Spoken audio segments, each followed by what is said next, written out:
We are in Ione, California, and we've come to study the turkey vulture.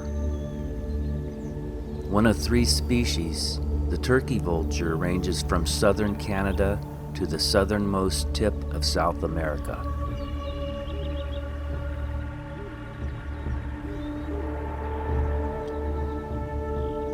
These vultures are very large birds, with a wingspan up to 70 inches.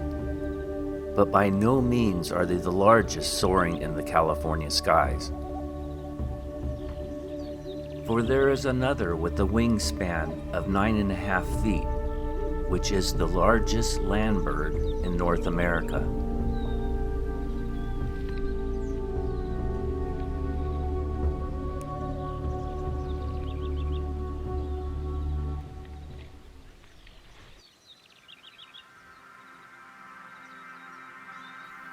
We've all seen them, circling the skies above us. Vultures, as well as many other birds, fly in circles when they are trying to catch an updraft, which allows them to climb higher.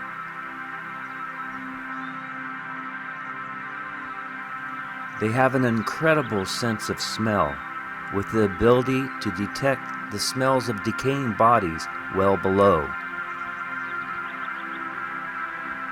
Their sense of smell is so extraordinary that utilities have used them to detect gas leaks out in the wildlands.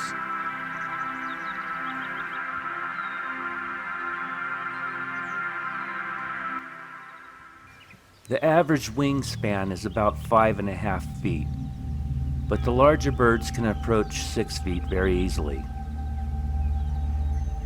The turkey vulture is a dark blackish brown overall, except for the undersides of its flight feathers, which are silver gray. Their red, featherless head appears very small for the bird's size. The juveniles have dark gray heads and bills, and the vultures don't attain their bright red coloration until the bird reaches adulthood. Often, the juveniles are mistaken for black vultures.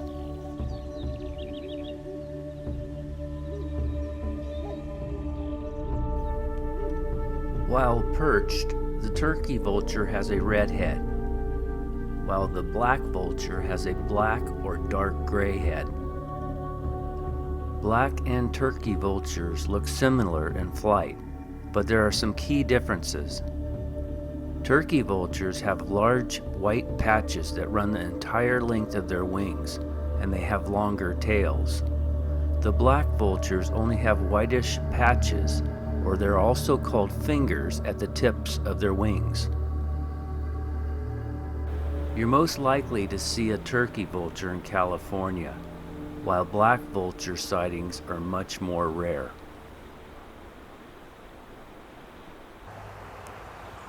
Vultures are often overlooked as just scavengers, but they play a crucial role in the environments in which they live. These scavengers do the dirty work of cleaning up after death, helping to keep the ecosystems healthy and prevent the spread of disease. Without the presence of our vultures, carcasses would remain exposed in our environment. The result would be a buildup of harmful diseases and bacteria, such as anthrax, botulism, and rabies. This would not only impact wildlife, but us humans, too. California is home to one of the largest flying birds in the world. That bird is known as the California Condor. When this bird soars, the wings spread close to 10 feet from tip to tip, and condors can weigh more than 20 pounds. After rising thousands of feet overhead on air currents, the condors will glide long distances, sometimes at more than 55 miles per hour. It was in the 1970s when biologists found out only a few dozen condors remained in the wild, and by 1971, California passed the Endangered Species Act for the condor.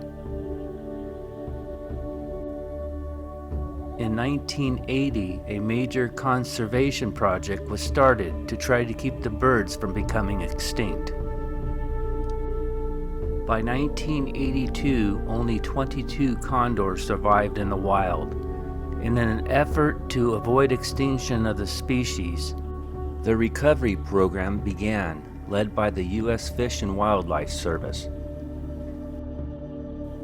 5 years later, all the remaining wild condors were in captivity, and the captivity breeding program to save the species was underway. The California condor once numbered only 22 birds, but conservation measures have raised that number to over 500 today. 93 of those are part of the Central Coast flock. Condors still face real dangers out in the wild. Lead is the #1 cause of death for condors. Scientists have clearly shown that condors are primarily exposed to lead by ingesting lead shot or fragments of lead bullets when feeding on carcasses. Vultures are a protected bird. This means that the birds and their nests and eggs cannot be killed or destroyed. But it is perfectly legal to harass vultures and scare them away in areas that they are not wanted. If you enjoy our content, please like and subscribe. Also, we'd like to thank you for watching this episode of California Outdoor Adventures.